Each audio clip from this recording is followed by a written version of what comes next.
அனைவருக்கும் வணக்கம். நான் கனகராஜ் டிசைனிங் டெய்லர். நாம் இன்றைக்கி என்ன பார்க்க போகிறோன்னா, நமக்கு ஒரு பிகினர்ஸாக இருக்கவங்களுக்கு எல்லாத்துக்குமே ஸ்ட்ரெயிட் தையலுங்கிறது கொஞ்சம் வராது. அதை எப்படி நமக்கு ஸ்ட்ரெயிட் தையல் வர்றதுக்கு ப்ராக்டிஸ் வேணும் அப்படிங்கிறத நம்ம பார்க்க போகிறோம். இதில் முதல்ல சுற்றிலுக்கு ஃபஸ்ட்டு தையல் போட்டுக்கோங்க. தையல் போட்டதுக்கப்புறம் இந்த மாதிரி சுற்றிலுக்கு தையல் போட்டதுக்கப்புறம் பார்த்தீங்க அப்படின்னா, இதை ஒரு கைட்லைனாக வச்சு அப்படியே நம்ம தையல் போட ஆரம்பிக்கணும். இப்போ பார்த்துக்கிட்டிங்கன்னா பாருங்கள், இந்த அளவுக்கு வச்சு இந்த தையல் போட்டு நம்ம ப்ராக்டிஸ் பண்ணோம் அப்படின்னா நமக்கு தையல் நேராக வரும். நம்ம ஒரே அளவாக இந்த நண்டுக்காலில் ஒரே அளவு வச்சு போடுங்க. தேங்க்யூ.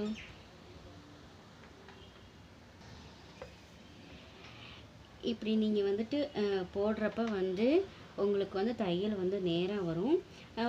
இதை கைட்லைனாக வச்சு போட்டு இந்த தையல் போட்டிருக்கீங்க. இதை கைட்லைனாக வச்சு அடுத்த தையல் இப்படியே நீங்கள் ப்ராக்டிஸ் பண்ணிகிட்ருக்கப்ப உங்களுக்கு தையல் நேராக விலகும். ஒரே அளவாக நம்ம தைப்போம். சில பேர் 1/2 இன்ச்சில் தைப்பாங்க, சில பேர் 1/4 இன்ச்சில் தைப்பாங்க, சில பேர் 1/4 இன்ச்சுக்கு கம்மியாக தைப்பாங்க. அந்த மாதிரிலாம் தைக்காமல் ஒரே அளவாக வர்றதுக்கு இந்த மாதிரி ப்ராக்டிஸ் பண்ணுங்கள். இது பாருங்கள், ஒரே அளவாக இருக்கும். ஓகேங்களா? இந்த மாதிரி இந்த கட்சி ஃபுல்லுமே ப்ராக்டிஸ் பண்ணுங்கள். அதே மாதிரி ரவுண்டு எப்படி ப்ராக்டிஸ் பண்ணுறது அப்படிங்கிறத நான் உங்களுக்கு சொல்கிறேன். ஃபஸ்ட்டு ஒரு செவ்வகமாக ஒரு கோடு போட்டுக்கோங்க. மெட்டீரியல்ஸ் இதை ஸ்கேல் ஒன்று ஆட் பண்ணணும், அது ஒன்று வாங்கிக்கோங்க.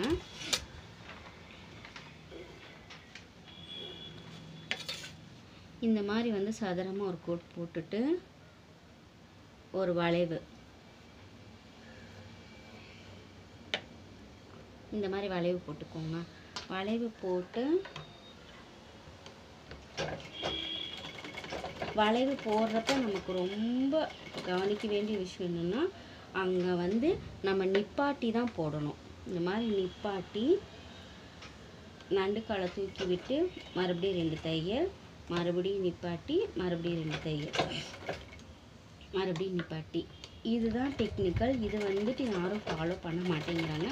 அதே மாதிரி நான் ஃபிங்கர்ஸ் எப்படி வைக்கிறேங்கிறதையும் பாருங்கள் எவ்வளோ அழகாக வந்திருக்கு அப்படின்னு சொல்லிட்டு. இப்போ இதை கைட்லைனாக வச்சு மறுபடியும் இன்னொரு தையல் உங்களுக்கு போட்டு காமிக்கிறேன்.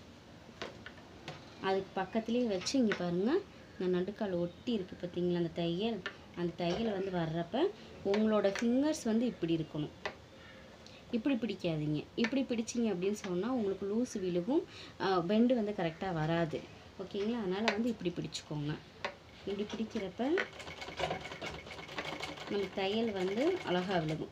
ஸ்ட்ரெயிட் தையல் வர்ற வரைக்கும் இப்படி பிடிச்சிக்கோங்க. அதுக்கப்புறம் உங்களோட இந்த விரல் இப்படி வச்சுக்கோங்க. இப்படி வச்சுக்கிட்டிங்கன்னா ஒரு அயனிங் பொசிஷன் மாதிரி கிடைக்கும். நமக்கு தைக்கிறதுக்கு நமக்கு சுருக்கம் இல்லாமல் விழுகும். கையில் தான் ரோல் பண்ணி எப்பயுமே பெண்டு இது பண்ணணும். உங்களுக்கு தெரியணுங்கிறதுக்காக இங்கே பாருங்கள், இந்த நண்டுக்கால் இந்த இதில் எந்த அளவுக்கு வருதோ அந்த அளவுக்கு தான் மறுபடியும் கையில் ரோல் பண்ணணும். ரோல் பண்ணி என்ன பண்ணுங்கள், இந்த மாதிரி தைங்க. நீங்கள் இப்படி விரலை வச்சு பிடிக்கிறது மூலமாக தான் தையல் கரெக்டாக வரும், இல்லைன்னா வராது. இங்கே பாருங்கள், தெரியுதுங்களா? இந்த மாதிரி வரணும் அப்படின்னு சொன்னால் நீங்கள் இந்த மாதிரி நிப்பாட்டி தைச்சிங்கன்னா தான் வரும். ஓகேங்களா? இது ப்ராக்டிஸ் பண்ணிவிட்டு எப்படி வந்திருக்குங்கிறத கமெண்ட் பண்ணுங்கள். தேங்க்யூ.